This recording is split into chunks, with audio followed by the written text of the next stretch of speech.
Stripping a wheel hex on a perfectly good tire sucks. Today I'm gonna use this vehicle to strip out a wheel hex and show you the best way to fix it. Let's go. Today we're gonna be using this awesome, fully custom built 6S Arrma Outcast to do the stripping and test the repair. And to do that, I've put these terrible stock Arrma wheel hexes back on. These things are really bad because they're very thin and with a lot of weight and high power, even if the wheel nuts don't come loose, they will strip out tires. The tires that I have aren't already stripped out, so what we're gonna do is put these tires on the truck, leave a couple of hexes loose, and go ahead and do some bashing. Before we do that, we gotta put an ESC in this thing because I took the Max 6 out for another project that's gonna be coming up soon. Should be pretty exciting, I think you'll enjoy it, but for now, we gotta get an ESC in this. Let's go see what we have to work with. All right, out here at the electronics stash, we got a bunch of different ESCs. Got a Max 10, what's this, a VXL 4S. I think I've got a VXL 8S. This will work. All right, let's see if this VXL 8S is gonna fit in here. I don't think this top cover is gonna fit, but if we just jam it in here like this, oh yeah, she's gonna fit. I'm just gonna use some double-sided tape for this. Let me know in the comments if you want me to review different ways to mount ESCs. I don't really like double-sided tape, but it is very effective.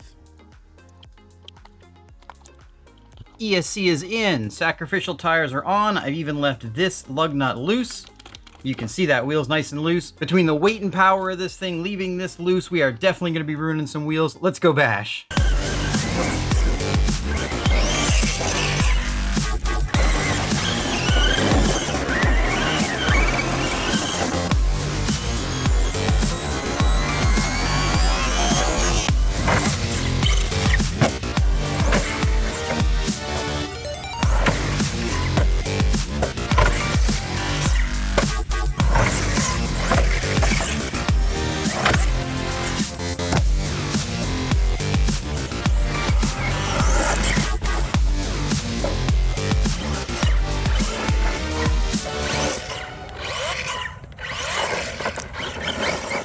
Definitely felt some wheel slippage out there. I bet it was this left rear one, the one I left loose. Let's take it off and see what it looks like. That's interesting. This actually self-tightens, so maybe it isn't this one. Well, let's find out.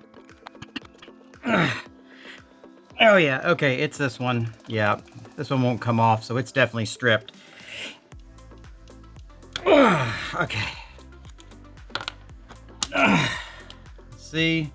Oh yeah, that is almost completely stripped out. So this is gonna be a perfect candidate for this repair. I'm not entirely certain that this repair is gonna work on this specific setup. This is an extreme situation with those terrible wheel hexes, a lot of weight and a lot of power, but this will be a great torture test for it. In order to fix this, you're gonna need some regular standard gray slow cure JB weld. You might be able to get away with faster cure or other brands, but this stuff is the strongest and it works really well. You're also gonna need some plumber's tape. This is regular Teflon plumber's tape. You're gonna need a wheel hex, and then you're gonna want some alcohol and a paper towel to clean things out with. Step one, we take our wheel hex. Now you're not sacrificing this wheel hex. You will be able to use it again in the future. That's why we're gonna take this plumber's tape and we're gonna take it and very tightly wrap it around this wheel hex. Basically what we're doing is we're creating a Teflon barrier for the JB weld to not stick to, but we don't want to increase the size of the wheel hex. So just a couple wraps around there, nice and tight like that.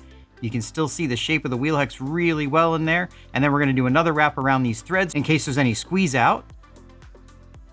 So what you want to end up with is something that looks like this, nice and tight still around the hexes, but you can't see any bare metal. That's going to allow you to get this back out. Now we just want to prep this. If you got an air compressor, blow out any loose debris, and then go ahead and clean that out with a little bit of alcohol and a paper towel or something like that, just to get any grease out of there so the JB weld has the best chance of sticking. This stuff stinks, so you're going to want to do the actual JB weld application outside. I'll see you out there. First step is we squeeze a little bit of the black and a little bit of the white out together. Make sure you get an equal amount of both. Then we want to mix those two together, get a nice uniform gray appearance. If you're using a different kind of epoxy, the instructions might be a little bit different, so make sure you follow the instructions on your epoxy. Now, if you enjoy seeing me destroy my stuff for your education and entertainment, make sure you get subscribed because we've got a lot more of that coming in the future. Once you've got this stuff mixed up to a uniform color, go ahead and take some sort of applicator. I've just got a zip tie here and put a little bit all the way around the edge of that stripped out hole. You don't want to use too little, but you don't want to use too much. If you use too little, you're not going to get an even application. And if you use too much, you're gonna have a bunch of squeeze out you have to deal with. So just get enough in there that you think's gonna be able to fill in those holes. I would err on the side of a little bit too much rather than not enough.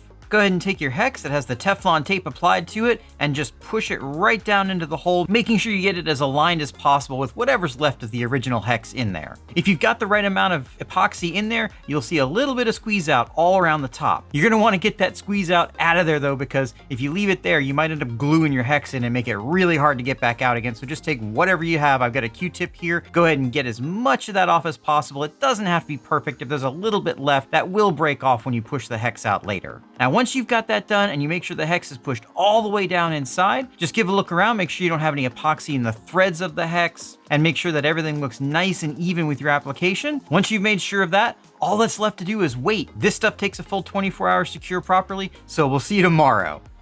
All right, today is tomorrow, and we've given this thing plenty of time to cure. Let's get this hex out of here and see what the repair looks like. In my experience, these can be a little bit stuck and tough to get out, so we'll just flip this over and give it a push from this side. I'm gonna go ahead and put a wheel nut on here just to save my thumb, and let's see if this will come out. There we go. Push that through. And as you can see, we have a nicely formed hex in here. Some of the Teflon tape has stuck to the inside. We can just take our fingers and pick most of that out, but you can leave some of that in there. It's not gonna hurt anything. But as you can see here, this hex looks basically brand new. And if we take our wheel hex here and push it back in, you can see that it is a nice, tight fit. Question's gonna be, with the torture test we're about to put this through, will this survive? I'm gonna get this on the truck. Let's go find out.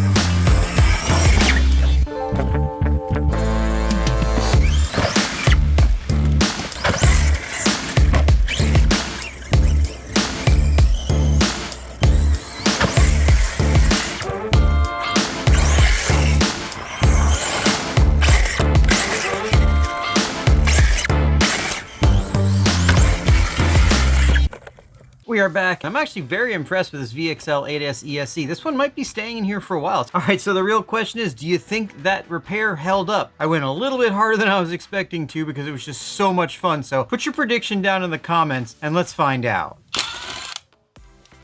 Comes off easy, that's a good sign. All right, here we go. And will you look at that? All right, so as you can see, the hex is still nice and well defined. We've got a little bit of a mark on each one of the corners there where the truck was actually bearing on it, but overall this held up great. Still felt nice and tight on the wheel, and I think this is a good repair. I pushed this thing really hard, standing backflips, really put it through the ringer, and I'm very impressed with this repair. Will this work with every single wheel and will it last forever?